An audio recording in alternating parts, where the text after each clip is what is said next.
we're going to discuss the movie 2018 Vice, and this is starring the excellent Christian Bale, Steve Carell, Sam Rockwell, Amy Adams, and a plethora of American and British actors. Even Eddie Marsden, my little friend, turns up as an American. That man never stops working. So, this is about Dick Cheney and his life and times.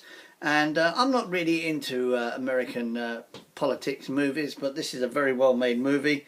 It's very interesting because they follow on from President Nixon straight through to when he was the vice president with Bush, the idiot that is portrayed as Bush, played by Sam Rockwell. His wife Amy Adams is always excellent, and she plays Christian Bale's partner throughout the whole of the movie. And to be fair to Christian Bale, he is the tour de force in this movie. As I say, it's directed by a gentleman who made The Big Short, which I actually liked a couple of years ago. And if you understand that film, you understand really what's coming, because he is into all these American politics and what went wrong with the banks and how the banks busted in his last film. This one, he's basically explaining the Iraqi war.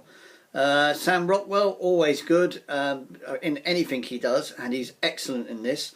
But the main centre of the attraction, as they say, is Dick Cheney, played by Christian Bale, from a young man into a very older man.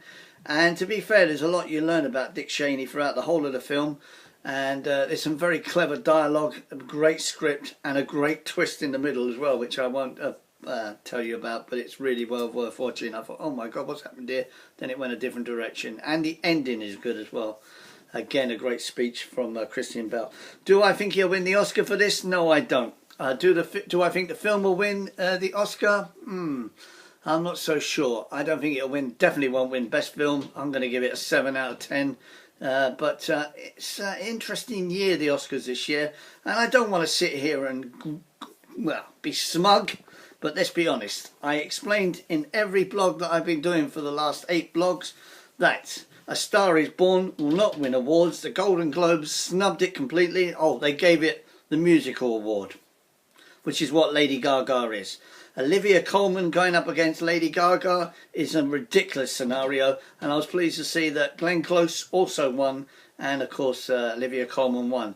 More importantly, Mahershala Ali, which I'm still not pronouncing correctly, picked up an award for The Green Book, and The Green Book itself won the screenplay. So The Green Book is still one of my tips to win the Oscar. I think Roma will be the challenger.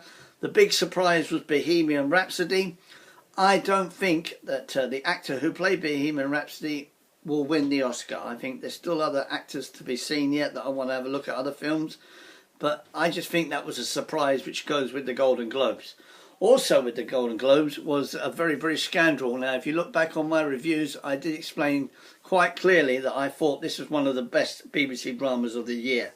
The other one, which I also ranted and raved about, was of course The Bodyguard, which also won an award yesterday. So for me personally, on a personal note, it's been a great night last night, because everything I've said and predicted had come true, that the awards were going to rain down on certain films and TV programmes. And of course, the fact that A Star Is Born is nowhere near a star is made my weekend so far. Of course, now we're into the week. So going back to Vice, 7 out of 10. I don't think you should waste your hard-earned money on this one, to be honest, unless you're into American politics. I think it's mainly for the American market. I'm off to see Stan and Ollie this week, hopefully, with my son and my family. I'm looking forward to watching Steve Coogan and John Riley. They are my ultimate heroes in life, Ollie, Stan and Ollie, and Oliver Hardy, and I really am looking forward to seeing their portrayal, especially in the fact that they filmed in theatres where they actually performed when they came over to the UK, which makes it even more historical.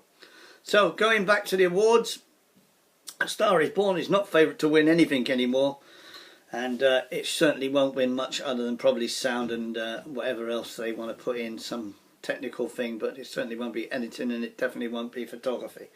So I would advise, if you do want to see this film Vice, which will get very well reviewed by probably most people, they'll be going over the top about it. I'm not going to go over the top about it.